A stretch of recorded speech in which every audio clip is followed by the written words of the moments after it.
Kisah di luar nalar yang terjadi saat perang Palestina-Israel. Keajaiban-keajaiban ini terjadi selama perlawanan rakyat Palestina atas Zionis Israel. Diketahui jika Israel mencoba merampas tanah masyarakat Palestina dan membunuh warga sipil tak berdosa. Kisah-kisah tersebut beredar luas di masyarakat, bahkan tertanam di hati setiap warga Palestina hingga saat ini. Kisah keajaiban ini kerap dialami para mujahidin dari Brigade Izzuddin Al-Qassam yang merupakan sayap militer Hamas.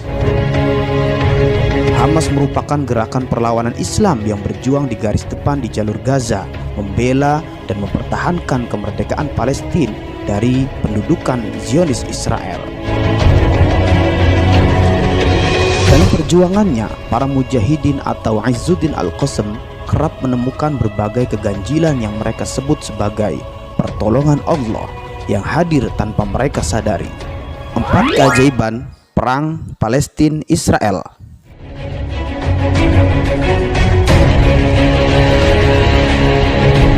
Pasukan berseragam putih di Gaza.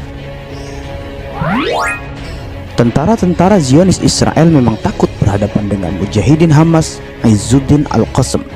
Tetapi ketakutan mereka tidak sedahsyat ini. Secepat kilat mereka hadir, lalu secepat kilat mereka menghilang.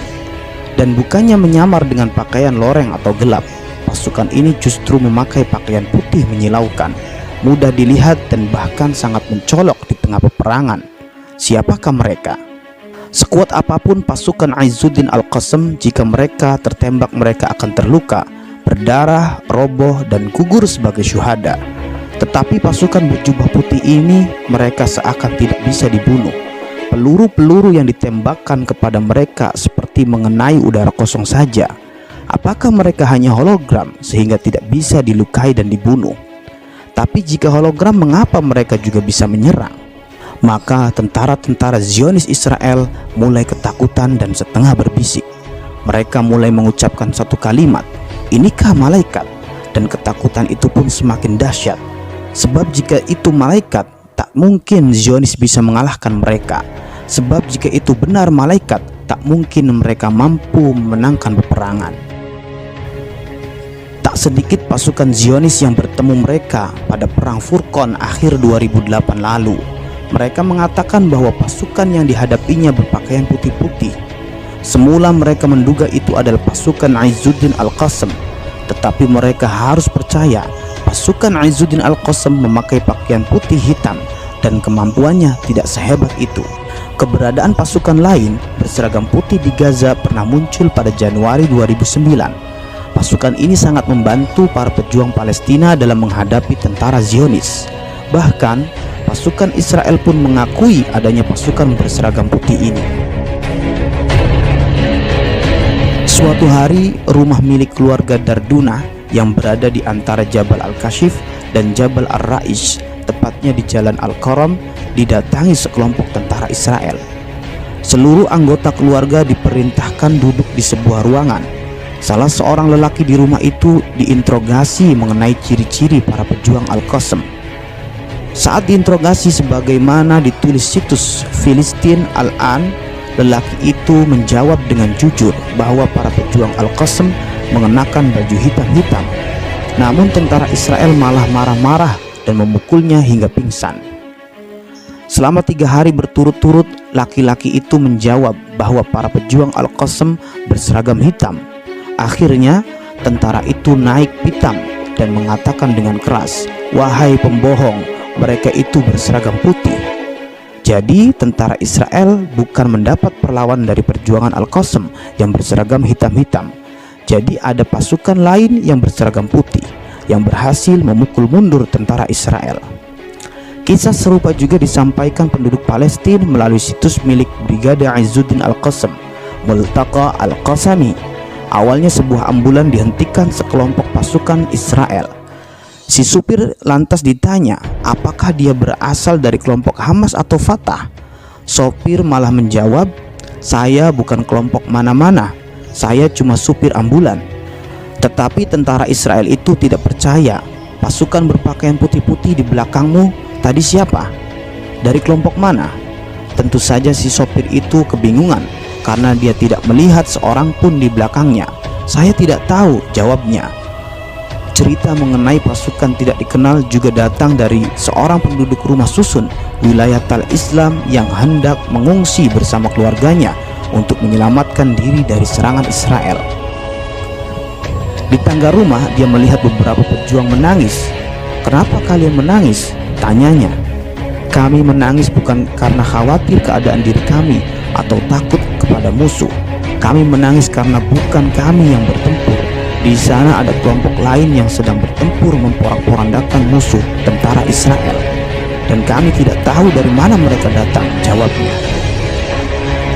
Terdengar suara misterius bahkan tanpa sumber.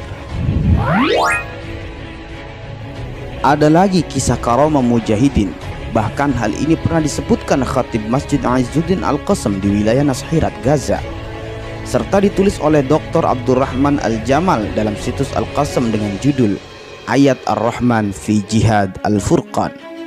Sang khatib bercerita, seorang pejuang telah menanam sebuah ranjau yang telah disiapkan untuk menyambut tentara Israel jika melalui jalan tersebut. Saya telah menanam sebuah ranjau.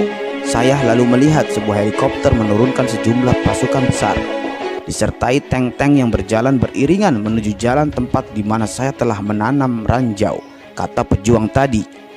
Akhirnya sang pejuang memutuskan kembali ke markas karena mengira ranjau tidak akan bekerja optimal. Maklum, jumlah musuh sangat banyak.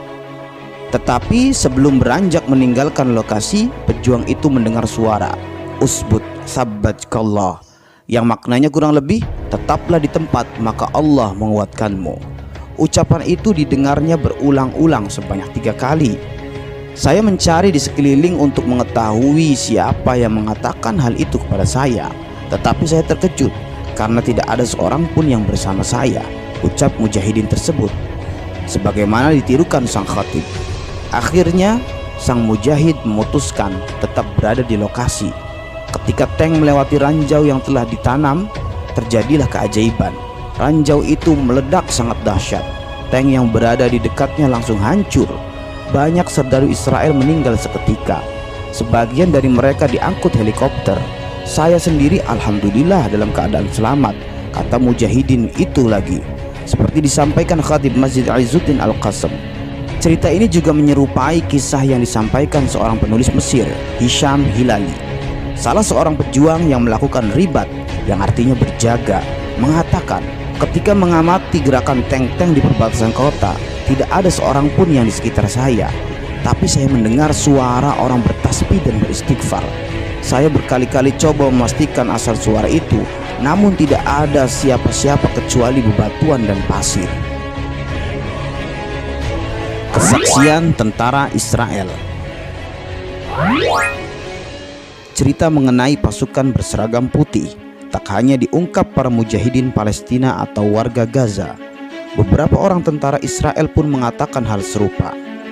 Situs Al-Qassam memberitahukan TV channel 10 milik Israel menyiarkan seorang anggota pasukan yang ikut serta dalam pertempuran Gaza dan kembali dalam keadaan buta. Ketika saya berada di Gaza, seorang tentara berpakaian putih mendatangi saya dan menaburkan pasir di mata saya. Sejak itulah mata saya buta, kata tentara Israel tersebut. Di tempat lain ada serdadu Israel yang mengatakan pernah berhadapan dengan hantu. Dia tidak tahu dari mana asal kapan munculnya dan kemana menghilangnya. Masih dari channel 10, seorang tentara Israel mengatakan, kami telah berhadapan dengan pasukan berbaju putih-putih dengan jenggot panjang. Kami tembak dengan senjata tetapi mereka tidak mati. Cerita ini memang menggelitik banyak pemirsa. Mereka lalu bertanya kepada channel 10, siapa sih sebenarnya pasukan berseragam putih itu? Tentara pengelola stasiun televisi itu tidak mampu menjawabnya. Sudah meledak, ranjau tetap utuh. Ketika para pejuang Palestina dalam kondisi terjepit, hewan-hewan dan alam pun tiba-tiba ikut membantu, bahkan menjelma menjadi sesuatu yang menakutkan. Sebuah kejadian aneh terjadi di Gaza Selatan, tepatnya di daerah Al-Maghraqah, Ketika itu para mujahidin sedang memasang ranjau. Saat mengulur kabel, tiba-tiba pesawat mata-mata milik Israel memergokinya. Bom pun langsung jatuh ke lokasi itu. Untungnya semua mujahidin di lokasi itu selamat. Namun kabel penghubung ranjau dan pemicu yang hendak disambungkan menjadi terputus. Tak ada kesempatan lagi untuk menyambung karena pesawat masih berputar-putar di atas. Tak lama kemudian beberapa tank mendekati lokasi di mana ranjau-ranjau itu ditanam. Tak sekedar lewat, tank-tank itu malah berhenti tepat di atas peledak yang sudah tak berfungsi itu. Mereka merasa sangat sedih, bahkan ada yang menangis ketika melihat pemandangan itu. Sebagian lain berdoa, Allahumma kama lam tumakkina minhum, Allahumma la tumakkin lahum. Yang maknanya, ya Allah, sebagaimana Engkau tidak memberikan kesempatan kami menghadapi mereka, jadikanlah mereka juga tidak memiliki kesempatan serupa. Tiba-tiba saat fajar terjadilah keajaiban. Terdengar ledakan sangat dahsyat persis di lokasi ranjau-ranjau itu ditanam. Padahal ranjau dalam kondisi tidak berfungsi karena kabel-kabel belum terhubung. Ledakan itu membuat bala tentara Israel kocar-kacir. Begitu tentara Israel pergi, para mujahidin segera mendekati lokasi ledakan. Sungguh aneh, ternyata semua ranjau yang mereka tanam masih utuh. Dari mana datangnya ledakan itu? Wallahu a'lam.